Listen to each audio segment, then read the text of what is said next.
जय माता दी दोस्तों। माता रानी आपकी सारी मनोकामनाएं पूर्ण करें और आप जीवन में खूब सारी तरक्की करें। इसी के साथ आज का जो वीडियो है वो मैं शुरू कर रही हूँ। दोस्तों आज के वीडियो में आप सबके साथ शेयर कर रही हूँ अहोई अष्टमी व्रत में पूजन सामग्री, कौन से सामान की आवश्यकता जो है वो हमें पड़ती है पूजन के दौरान।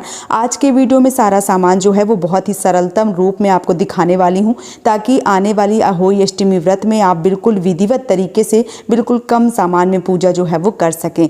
यहाँ पे जो भी मैं सामान दिखा रही हूँ उसमें थोड़ा सा सामान कम और ज़्यादा आप अपने हिसाब से कर सकते हैं, या आपकी घर की परंपरा के अनुसार कुछ जो मीठा है या जो फल है वो आप अपने घर की परंपरा के अनुसार भी ले सकते हैं।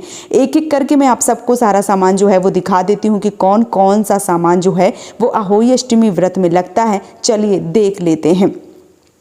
2 घट जो है वो भरे जाते हैं। जो अहोई अष्टमी व्रत आता है उसमें 2 घट भरे जाते हैं, और वो घट जो है वो नीचे ऊपर एक दूसरे के ऊपर एक रख के और वो दिवाली तक रखे रहते हैं, इसलिए 2 घट जो है वो भरने का विधान है इस पूजा में। अब आप चाहें तो मिट्टी के 2 घट भर सकते हैं, या आप चाहें तो एक जो पीतल का या तांबे का भर सकते हैं और एक मिट्टी का भर सकते हैं। आपके घर की जो परंपरा है आप उस हिसाब से कर सकते हैं। तो यहाँ पे जो मैंने 2 घट हैं वो लिए हैं, और यहाँ पे मैंने एक जो लोटा है वो लिया है।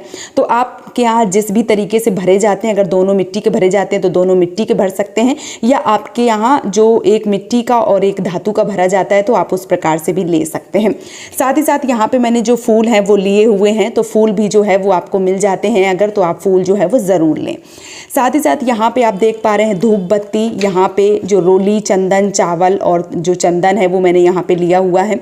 यहाँ पे माचिस जो है वो ली हुई है। साथ ही साथ यहाँ पे सास के लिए आप जो साड़ी है वो भी ले सकते हैं और कुछ दक्षिणा ले सकते हैं, या आप चाहें तो ब्लाउज की पीस और दक्षिणा जो है वो ले सकते हैं, क्योंकि करवा चौथ में भी एक साड़ी जो है वो लगती है, साथ ही साथ अहोई अष्टमी में भी एक साड़ी। तो मैंने यहाँ पे ब्लाउज की पीस और जो दक्षिणा है वो रखी हुई है। इसके बाद आप कोई भी मिठाई जो है वो ले सकते हैं। अगर मिठाई नहीं है या आप नहीं ला पाए हैं तो आप इस प्रकार से जो बतासा है वो रख सकते हैं। बतासा सबसे ज़्यादा शुभ माने गए हैं, तो बतासे की मिठाई जो है वो आप चढ़ा सकते हैं।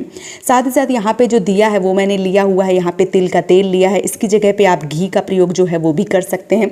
यहाँ पे कपूर जो है वो लिया है, यहाँ पे ये रुई की बाती ली है। यहाँ पे माता के लिए कुछ श्रृंगार का सामान जो है वो रखा है, अगर आप चढ़ाते हैं सौभाग्य की प्राप्ति के लिए, साथ ही साथ संतान की आयु लंबी हो और वो जीवन में खूब तरक्की करें, इसलिए इस व्रत को रखा जाता है। तो आप चाहें तो श्रृंगार जो है वो भी ज़रूर चढ़ाएं।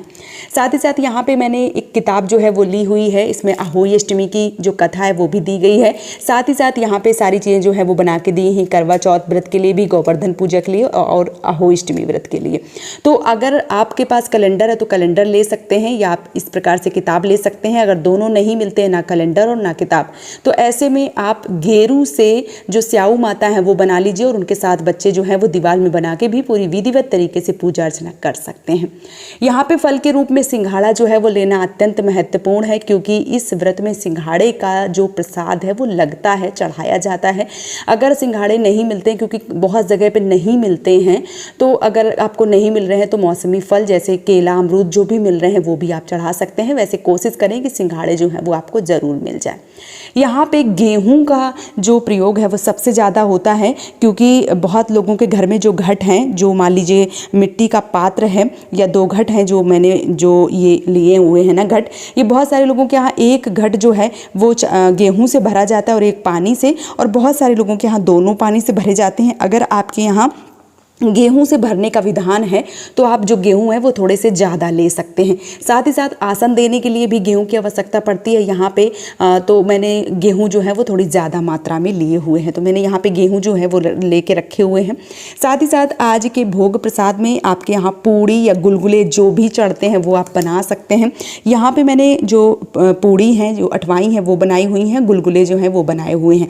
आप अपने घर की परंपरा के अनुसार सारी सामग्री जो है वो ले सकते हैं, थोड़ा सा कम ज़्यादा भी हो सकता है।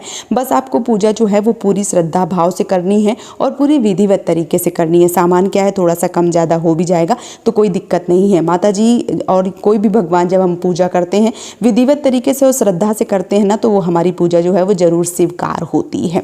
तो इस प्रकार से सारा सामान जो है वो अहोई अष्टमी व्रत में लिया जाता है। मैंने सारा सामान जो है वो आप सबको दिखा दिया है। आप अपने घर की परंपरा के अनुसार थोड़ा सा कम ज़्यादा सामान भी ले सकते हैं और पूरी पूरी विधिवत तरीके से जो अहोई माता हैं या जो स्याऊ माता हैं उनकी पूजा जो है वो पूरी विधिवत तरीके से कर सकते हैं और अपने बच्चों की आयु साथ ही साथ उनके जीवन में तरक्की के नए मार्ग जो हैं वो खोल सकती हैं।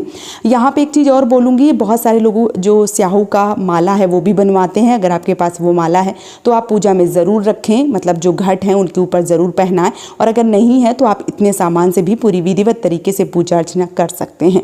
उम्मीद करती हूँ कि अहोई अष्टमी व्रत के बारे में आपको सारे सामान की जानकारी बहुत ही सरलतम रूप में मिल गई होगी। अगर आपके मन में कोई प्रश्न है तो आप मुझे कमेंट सेक्शन में पूछिए, और अगर वीडियो पसंद आ रहा है तो आप मुझे सपोर्ट कर सकते हैं इस चैनल को सब्सक्राइब करके। आप सभी माताओं बहनों को अहोई अष्टमी व्रत की ढेर सारी शुभकामनाएं।